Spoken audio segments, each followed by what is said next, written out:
top not so average top five. Joe is not here, but Vaughn has it. So Vaughn, the floor is yours, my guy. Let's get it. Yeah. That's not Vaughn. Yeah, I So, know. No, that's not the greatest NBA analyst. so There listen, you go. fellas. The CEO Joe ain't here, so I'm stepping in. You know what I'm saying? So this is Vaughn's not your average top five. Top five players in the NBA Finals right now. You know, you got the Nuggets, you got the Heat going there. I'm gonna start off number 5. All right. Bam. Bam Adebayo. And the reason why he's at 5 is not for his offense at all. Trust me. I'm not leaning toward. I don't expect him to average no more than 15 points a game this series, to be honest. He needs to play defense and rebound. You know? Jokic is the front runner. He's the second. He came in second this year after winning 2 MVPs. So this guy is hungry for a ring, averaging a triple-double in the playoffs. So he has to bring his A game on that defensive end and help control the boards. That's Bam. That's it. That's all I need from you, Bam. That's it. Number 4, Michael Porter Jr. Michael Porter Jr. is a guy, high draft pick. He was supposed to really get picked up by a team that needed him to be a star. But he got picked up by the Nuggets, and he's fell back into his role after battling injuries and figuring out what he's going to be on the team. You see this guy now, averaging over 15 points a game. He boards heavy, even passes the ball very well out of double teams. He's a great basketball player, and he's a guy that I feel like going to get the Heat a lot of fits with his size, his shooting ability, and also his rebounding. So now let's go to number 3. Hey, don't get mad at me, Dave. Hemi Buckets. Yes, it's Hemi. Or should I say Himothy? The reason why I put him at number 3 was, I mean, he's up and down, man. You know, you go up 3-0, and then you just drop duds, like, in games, you know? He does perform well, you know. He does carry the load on his team, does have a lot to do. However, he's not the top 2 player in this finals right now. Number 2, Jamal Murray. You want to know why?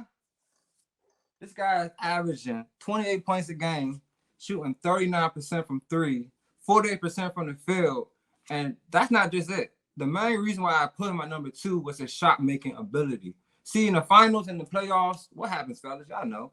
The game slows down. The impossible has to become possible. You have to make it something happen out of nothing. And who does it better than Jokic? Than Murray. Nobody out there does it better than Murray. This guy, when he's on fire, he changes the game like no other. He comes down, hit tough shot after tough shot, which really demoralizes the other team. We all know who number 1 is. Come on now. Put him up there. Put him up there. Yoke. This man is averaging a triple-double right now, the whole playoffs, as a big man. That is ridiculous to me. This guy doesn't play with his food. He went up 3-0. What do you do? He sealed the deal. That's what you do. When you're the best, you seal the deal. And that's what Jokic does. That's what Jokic is doing. And that right there is your not so average top 5 by your boy Vaughn. Yeah, Talk to me, Carlos. What you think? I got it. You already know I was coming. You know I had to say something. It's how was you talking? You giving him that simply because of his offense? Huh? Yeah, because the shot making ability. Okay, Jimmy also has shot making ability as well, without having all the moves that you said he has. So yeah, he's averaging 27. So Jamal Murray is averaging 27.7 points per game, about 5.5 rebounds, 6.1 assists, almost 2 steals a game, 48% from the field goal, about 30. Like you said, 39% from 3. Yeah. And 93% from the free throw line. Good numbers. Good numbers. But he also has Jokic. Jimmy doesn't have someone else that's averaging almost a triple-double in the playoffs. Jimmy has also beaten the number 1 and number 2 seed in the Eastern Conference. He was the leading scorer in the leading scorer on the team on every single series. Yes, he had some games where he didn't play well, but not everybody has had. Jamal Murray has had some games where he didn't score over 20 as well. So that's one thing there. Jimmy's averaging 29 points per game, 7 rebounds, 6 assists, 2 steals, shooting a little bit better from the field than Jamal Murray. He's shooting 36% from three, which is good for Jimmy because he doesn't necessarily he's considered not a good 3-point shooter, but he's shooting 36% from three and about 81% from the free throw line. So I'm putting Jimmy number 2. Jimmy's number 2. Without Jimmy, we not here. Without Jimmy, we ain't here. Without Jamal Murray, they still probably would have gotten there, but they got Jokic. You know, who on the Heat is equal to Jokic? Nobody is. Exactly. So Nobody Jimmy automatically should be number 2. Just off If it wasn't for Jimmy, if it wasn't for Jimmy putting up 56 against the Bucks and 42, we don't win. Remember, Jimmy did put up 35 in the first game on the road against the Celtics, which is why we won that game. Okay. Now, we didn't need Jimmy to play well in game 3 because we pretty much blew him out by 30. Now, yes, I understand that the Celtics came back from down 0-3 and forced the game 7. But in game 7, Jimmy had 3 steals, 28 points, 7 rebounds, and 66 in a game where he needed to be Jimmy. Probably didn't shoot well, but that didn't matter because he did everything he was supposed to do. Jimmy is, to me, clearly number 2. I don't see how you put Jamal Murray over him. I mean, you giving him the nod just because he's the best player on his team. But that doesn't matter to me. You, like Carl just said, you comparing the go-to guy to a second option, and the numbers are the same pretty much. And another thing, like, when it comes to finals and playoffs, it's about shot-making ability. It's not like, I don't care about all that other stuff. You know what I'm saying? Like, the Nuggets team have guys for that. The defense, the nitty-gritty, they're a complete team. Jamal Murray can take over a game like no other. Nobody on the floor can take over the game like him. Not even Jokic, because Jokic doesn't have that. He can't. Offensively, I think he can. A guard taking over is different from a big man taking over. That's all I'm saying. So you don't think Jimmy can take over a game like that? I don't think he can take over like Murray. He don't come down and hit. He's done it. He's done it. The way Jimmy does, he beats you up. He more like I'm gonna beat you up all game. He not like I'm about to cook you. That's not he don't have to. So just because he doesn't have moves, he's not better? I'm not saying because that. I'm not saying he's not a better player. Like all around player. We're talking about for the finals. This is the finals, Dave. And what matters the most in the finals? Making shots. Winning. Winning. Win? By making shots. Exactly. And Jimmy makes shots. Listen, he's not a better shot maker than Jamal Murray. You about to sit here and say that?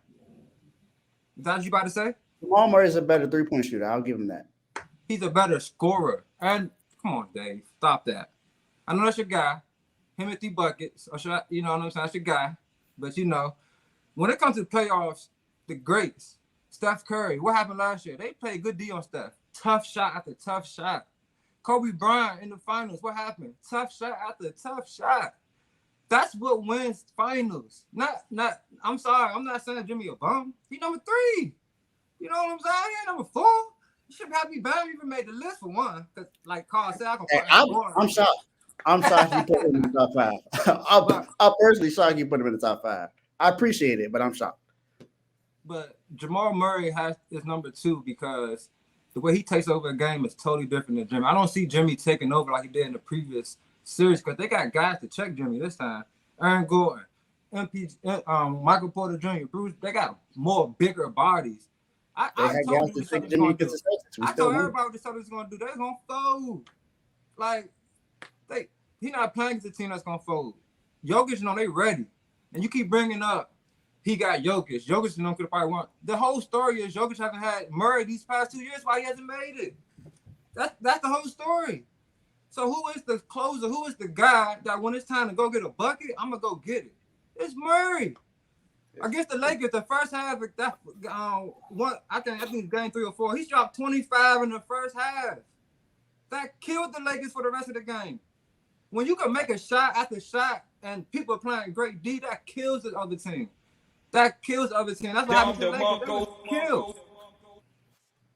I So feel you, but Jimmy don't have number that. 3 to me. And Jimmy is a way better defender as well. So that to me puts him up there too.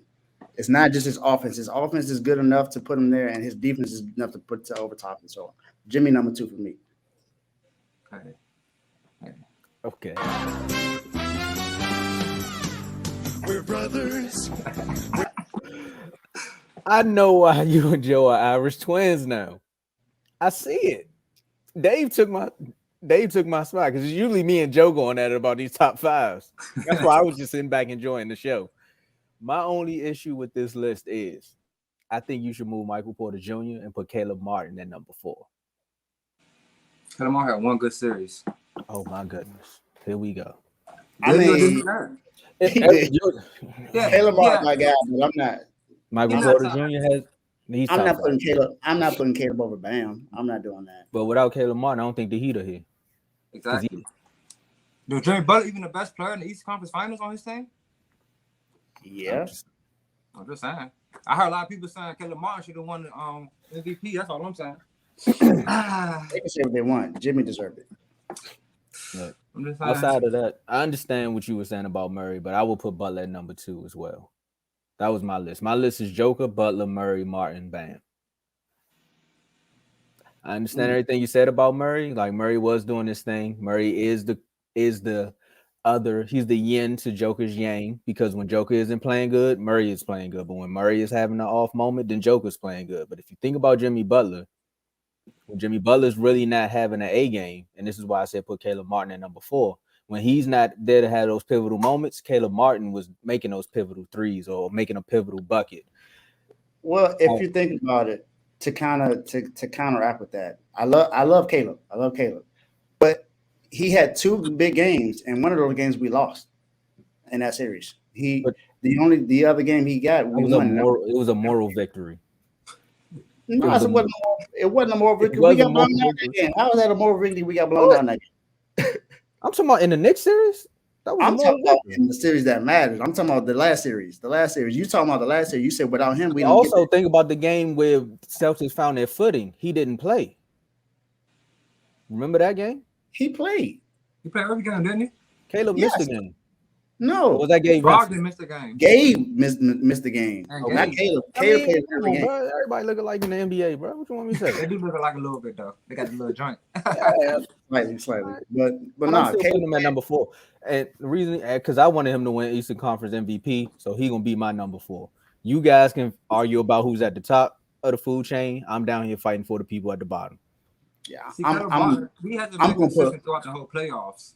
Yeah, I'm gonna put Michael Porter Jr. at number 4. I don't disagree with Michael with MPJ being number 4. I don't disagree with that because he's been more consistent throughout the playoffs than Caleb has. Well, if that's the case, then Bam don't need to make the list.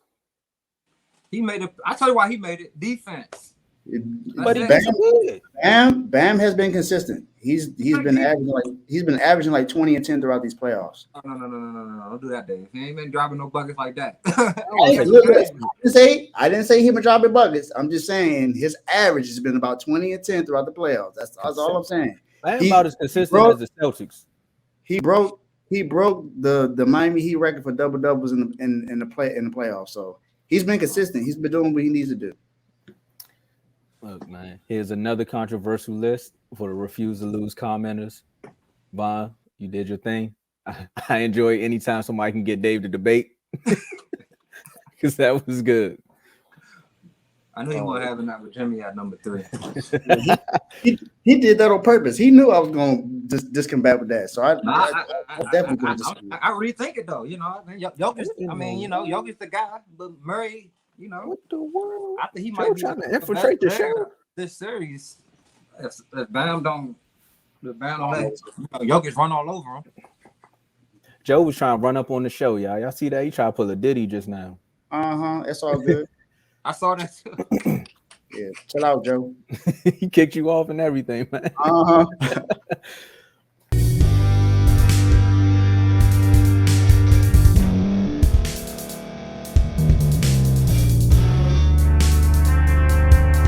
Thank you for staying to the end. If you're watching this on YouTube, please like this video, subscribe, and also hit that notification button so you can be notified next time we put out a video. If you're listening on any podcast platform, subscribe and hit that notification button, y'all, so you can be notified we put out another podcast audio. And last but not least, hit that share button. No matter what you're listening to or watching it, hit that share button and send it to somebody that you know that would love to watch this episode you just listened to. So once again, thank you for staying to the end, and we'll see y'all in the next episode.